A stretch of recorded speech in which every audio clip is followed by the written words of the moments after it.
ఇవాళ రేపు 2 రోజులు బ్యాంకు సమ్మె చాలా ప్రభావం చూపించబోతోంది మన ఆర్థిక వ్యవస్థ మీద. ఏ ఆర్థిక వ్యవస్థకైనా ఆయువు పట్టు లాంటిది బ్యాంకింగ్ వ్యవస్థ. 2 రోజులు ఒకవేళ బ్యాంకు సమ్మె గనక కొనసాగితే ఏ రకమైనటువంటి సంధి కూడా జరగకపోతే దాని యొక్క ప్రభావం అనేక లక్షల కోట్ల రూపాయల లావాదేవీల మీద ఉంటుంది. 2 రోజులు సమ్మెకు ఎందుకు పూనుకున్నారు అనేటువంటి విషయం మీద యునైటెడ్ బ్యాంక్ యూనియన్స్ ఫోరం రాష్ట్ర కన్వీనర్ శ్రీ రామకోటేశ్వరరావు గారు మనతో ఉన్నారు. వరిష్ఠ పాత్రికేయుడు, రాజకీయ విశ్లేషకులు శ్రీ తెలకపల్లి రవి ఈ రెండింటి మీద వారి యొక్క వ్యాఖ్యలు మనకు అందిస్తారు. చంద్రశేఖర్ గారు, ఇవాళ తెలుగుదేశం పార్టీకి ఒక ముఖ్యమైనటువంటి రోజే అని అనుకోవాలి. ఎందుకంటే తెలుగుదేశం పార్టీని వీడిపోతున్నప్పుడు చాలా ఘాటైన వ్యాఖ్యలు చేసినటువంటి దేవేంద్ర గౌడ్. ఇది రెక్కలు తెగిన పక్షి, ఇది ఒక్క నాయకుడు చుట్టూ తిరిగేటటువంటిది, ఇది మునిగిపోతున్నటువంటి పడవ నావ అన్నటువంటి మనిషి వెళ్లి ఇవాళ మళ్ళీ వెనక్కి వస్తున్నారు. చాలా నిరసన కూడా వ్యక్తం అవుతుంది పార్టీలో. మన పేపర్లో చూస్తున్నాము, చాలా మంది బయటకు వెళ్ళిపోతా ఉంటున్నారు. ఆయన రాకూడదు అంటున్నారు, వచ్చినా కూడా ఆయన జూనియర్ గా ఉండాలని అంటున్నారు, ఆయన పెద్ద పదవులు ఇవ్వకూడదని అంటున్నారు. ఇవన్నిటి మధ్య వస్తున్నారు కదా, దీని ప్రభావం అంతర్గతంగా ముందు తెలుగుదేశం పార్టీ సమీకరణాల మీద ఎలా ఉంటుంది? అంతర్గతంగా పార్టీ పైన ఈ ప్రభావం ఎక్కువ ఏముండదు. ఎందుకంటే గతంలో అందరితో కలిసి ఉన్నారు, దాదాపు 20 సంవత్సరాలు అందరితో కలిసి ఉన్న పరిస్థితినే.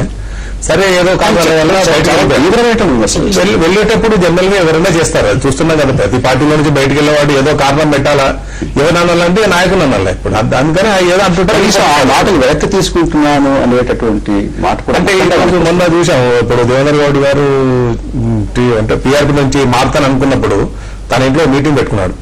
మీటింగ్ లో మాట్లాడినప్పుడు ఏం చెప్పాడు, లేదు చంద్రబాబు నాయుడు గారే సమర్థవంత నాయకుడు, ఆయనే కాంగ్రెస్ పార్టీకి ధీటుగా పనిచేయగలుగుతాడు, తెలుగుదేశం పార్టీ అయితేనే కాంగ్రెస్ పార్టీ దురాఘాతలు ఎదుర్కోగలుగుతుందని ఇప్పుడు నేను రియలైజ్ అయ్యాను. కనుక ఇప్పుడు ప్రజల కొరకు తప్పకుండా ఈ తెలుగుదేశం పార్టీలో చేరాలి అనే భావన ఆయన వ్యక్తం చేశాడు. అంటే ఈ రియలైజేషన్ ఆయన కిందకే లెక్క వస్తుంది ఇక్కడ ఇది.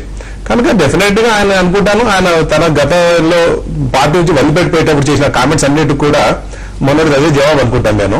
అవన్నీ అంటే ఇండైరెక్ట్ గా ఆయన తన తప్పు తెలుసుకొని ఇప్పుడు తెలుగుదేశం పార్టీ అయితేనే బాగుంటుంది అనే భావనతో తిరిగి వస్తున్నాడు. మీరు ఇంత విశాల హృదయంతో సహృదయంతో అంటున్నారు, కానీ శ్రీనివాస్ యాదవ్ గారు మాత్రం చాలా తీవ్రమైనటువంటి మాటలు మాట్లాడుతున్నారు అని వార్తాపత్రికలు వస్తున్నాయి.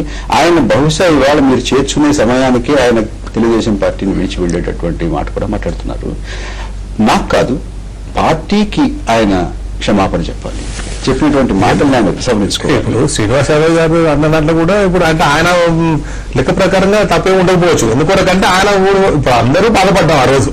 పార్టీలో దేవేంద్ర గౌడ్ గారికి 2వ స్థానం ఇచ్చి చాలా మర్యాద ఇచ్చి పార్టీలో చాలా పదవులు ఇచ్చిన తర్వాత ఆయన అధినాయకత్వాన్ని ఇలా క్రిటిసైజ్ చేయడం బాగుండదు. వెళ్తున్నప్పుడు నాకు ఇష్టం వెళ్తాను ఒక మాట చెప్పేస్తే బాగుండేది, ఇలా చేశారని అందరూ బాధపడ్డాం పార్టీలో ఆ రోజు ఉన్న వాళ్ళందరూ కూడా. కానీ అది మన శ్రీనివాస్ యాదవ్ గారికి ఇంకా అది ఎందుకొరకంటే మరీ పక్కన ఉంటాడు కనుక రంగారెడ్డి హైదరాబాద్ ఇద్దరు ప్రభావం ఉంటుంది పార్టీ పైన. కనుక ఆయన కొంచెం మనసు చాలా బాధగా ఉన్నట్లుంది. కనుక ఆయన అడిగాడు, బాబు గారు కూడా వెళ్ళి చెప్పాడు అతను, మీరు అడిగాడు సార్ అంటే ఇప్పుడు ఎలా ఉంటుందంటే, సరే ఇప్పుడు ఇంట్లోకి వెళ్ళి కొడుకు బయటకు పోయిన తర్వాత మిగతా కోట్లకు ఉన్నంత తండ్రికి ఉండదు.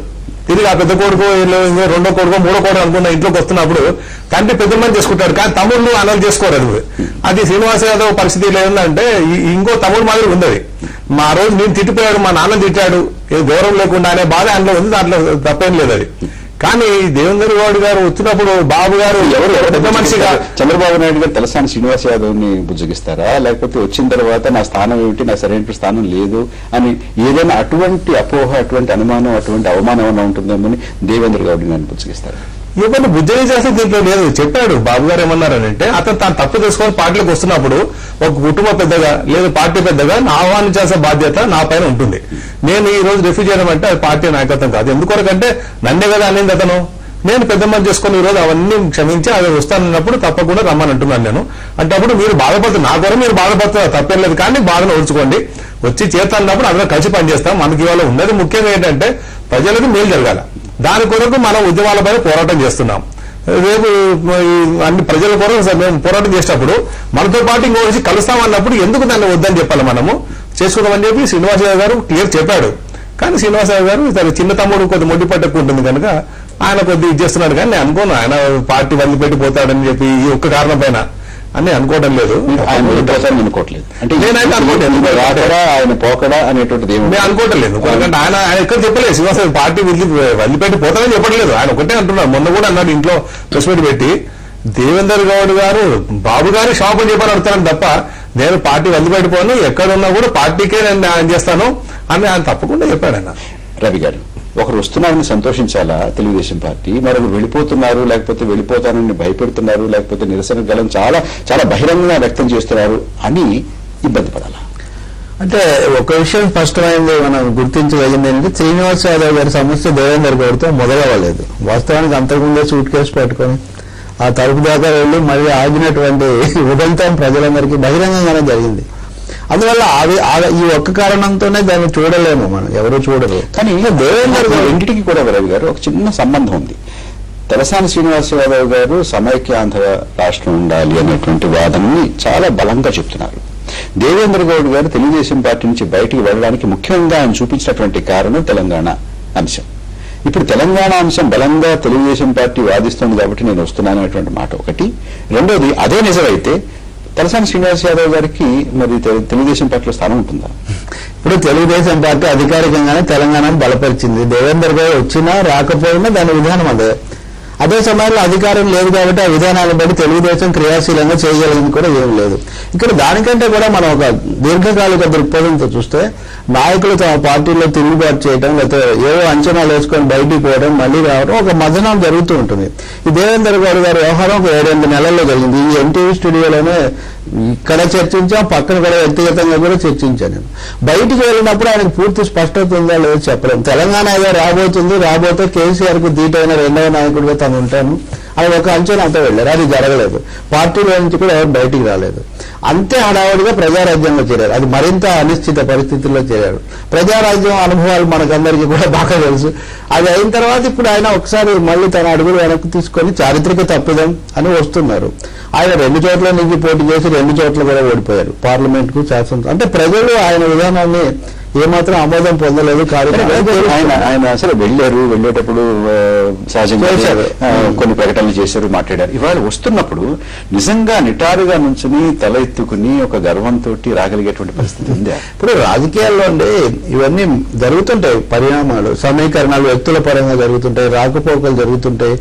అది ఏ నేపథ్యంలో వస్తున్నది మనం చూడాలి. ఇప్పుడు చెన్నారెడ్డి గారే ఉన్నారు, ముఖ్యమంత్రి అయ్యారు. ఇందిరాగాంధీ గారిని అన్న మాట అనకుండానే ఎండి నేషనల్ డెమోక్రాటిక్ పార్టీ పెట్టి మళ్ళీ ఆయన ముఖ్యమంత్రి. ప్రణబ్ ముఖర్జీ గారు రాజీవ్ కాంగ్రెస్ పెట్టారు. ఇప్పుడు సోనియా గాంధీ గారి పక్కన ఆయన కాంగ్రెస్ లో చక్రం. అందువల్ల రాజకీయాలు ఒక పరిధిలో అనుమతిస్తారు, మరీ అవకాశవాదంగా, మరీ అడ్డగోలుగా ఉంటుంది తప్ప ఒక పరిధిలో పార్టీలోంచి ఒక అంచనాలతో ఒకటి తెలుసుకోవచ్చు. హడావుడిగా చేయడం, అతి అంచనాలు అయిపోవడం ఎవరికి కూడా మంచిది కాదు. చరిత్ర ఒకటి ఉంటుంది, ప్రజలు ఒకటి ఉంటారు, ఆ తీర్పుల ప్రకారం నడవాలి అనేది ఒకటి ఉంది.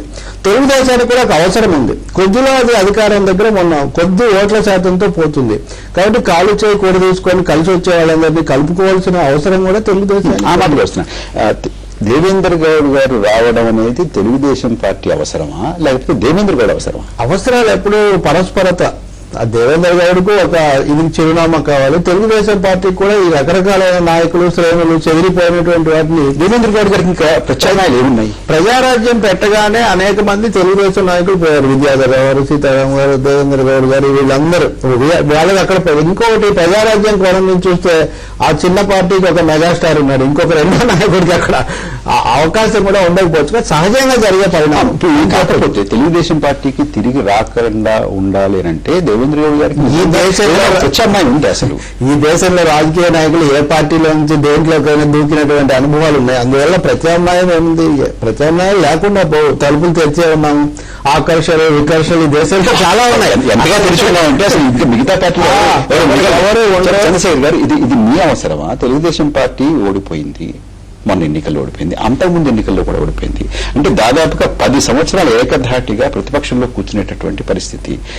ఈ పరిస్థితుల్లో మనకి ముఖ్యమైన నాయకులు కావాలి, మనం సరిపోము, పార్టీని తిరిగి నిర్మించాలంటే, కింద నుంచి దాన్ని బలపరచాలంటే కావాలని అనుకున్నారా?